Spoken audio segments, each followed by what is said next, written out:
సినిమాల కలెక్షన్స్ మనం ఏమంటాం 100 కోట్స్ క్లబ్, 200 కోట్ల క్లబ్, 300 కోట్లు, 500 కోట్లు, 2000 కోట్లు, 3000 కోట్లు ఇలా చెప్పుకుంటూ ఉంటాం కదా.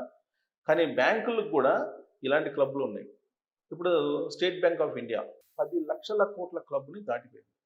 ఇప్పటి వరకు రిలయన్స్ ఇండస్ట్రీస్, హెచ్డిఎఫ్సి, అలాగే టాటా కన్సల్టెన్సీ ఇవే మనకి కనిపించాయి. భారతి ఎయిర్టెల్ ఇవి కనిపించాయి మనకి. ఐసిఐసిఐ బ్యాంకు ఇప్పుడు 6వ స్థానంలో ఎస్బీఐ నిలిచింది. 10 లక్షల కోట్ల తోటి ఆ క్లబ్లోకి చేరింది.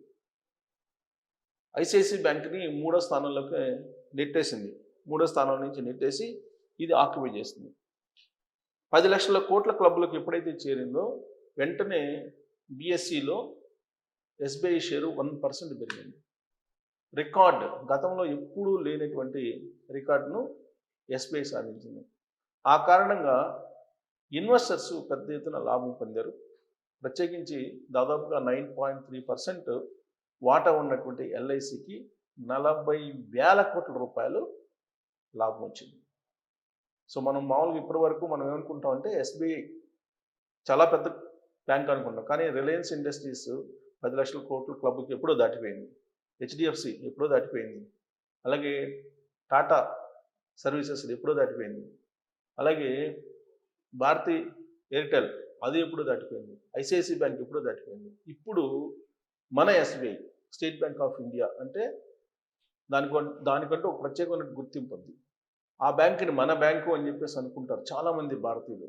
దానికి కారణం ఏంటంటే మిగిలిన ఏ బ్యాంకులు అనుసరించినటువంటి నిబంధనలు కానీ లేదంటే క్రమశిక్షణ కానీ ఎస్బీఐ పాటిస్తూ ఉంటుంది. అందుకే ఎస్బీఐ అని అంటేనే ఇండియన్స్కి ఒక ఫీలింగ్.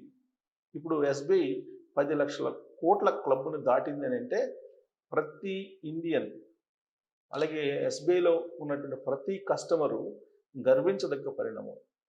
ఎల్ఐసి మన ఎల్ఐసికి 40,000 కోట్ల రూపాయల లాభం చేకూరింది ఎస్బీఐలో పెట్టుబడిని పెట్టిన కారణంగా. ఆ మధ్యకాలంలో ఎల్ఐసిని ప్రైవేట్ పరం చేస్తారు, ఇలాంటివన్నీ కూడా వినిపించాయి. మరి ఇప్పుడు 40,000 కోట్ల రూపాయలు లాభం వచ్చింది.